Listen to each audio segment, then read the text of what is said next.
Margaret Chen had learned long ago that elegance wasn't about standing tall. It was about carrying yourself with grace, no matter how life positioned you. At 42, she sat in her wheelchair at the edge of the grand ballroom, wearing a cream-colored blazer that caught the light from the crystal chandeliers above. Her honey-blonde hair fell in soft waves around her shoulders. She'd been the CEO of a technology firm for 5 years now, but tonight she was simply a wedding guest, watching from the sidelines as couples swirled across the polished wood floor. The bride was her former assistant, Sarah, a young woman Margaret had mentored through her early career years. Sarah had insisted Margaret come, had even reserved a seat at the head table. But when the music started and the dancing began, Margaret had quietly moved herself to a corner table. She understood. Weddings were for celebration, for movement, for joy. She didn't want anyone feeling obligated to keep her company out of pity. She sipped her champagne slowly, letting the bubbles tickle her nose, remembering her own wedding 20 years ago. Before the accident, before the divorce, before she'd rebuilt herself into someone stronger than she'd ever imagined possible. "Excuse me."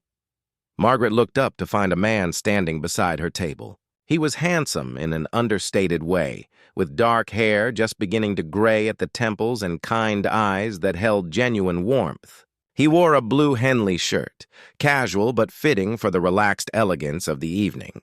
Beside him stood a little girl, perhaps 4 years old in a lavender dress, clutching a stuffed lamb and looking at Margaret with curious, innocent eyes. "I'm sorry to interrupt," the man continued, his voice gentle. "I'm David Morrison. I'm Sarah's cousin. And this is my daughter, Emma." Margaret smiled at the child, who gave a shy wave.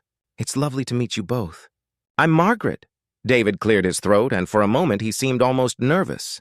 "I noticed you sitting here alone, and I wondered—" He paused, then met her eyes directly.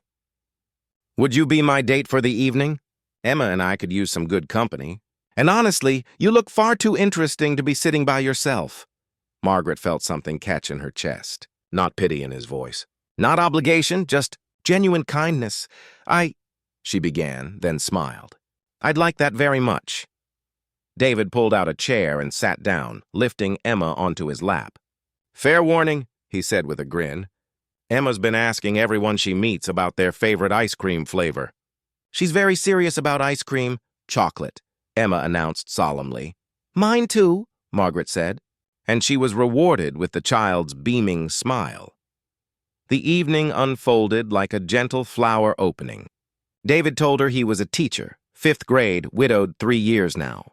His wife had passed suddenly from an aneurysm, leaving him to raise Emma alone. He spoke about it quietly, without self-pity, the way people do when they've walked through grief and come out the other side. Margaret shared her own story. The car accident that had taken her ability to walk, the husband who'd left 6 months later, the decision to throw herself into her work, to prove that her worth wasn't measured in steps taken, but in challenges overcome. "You know what I've learned?"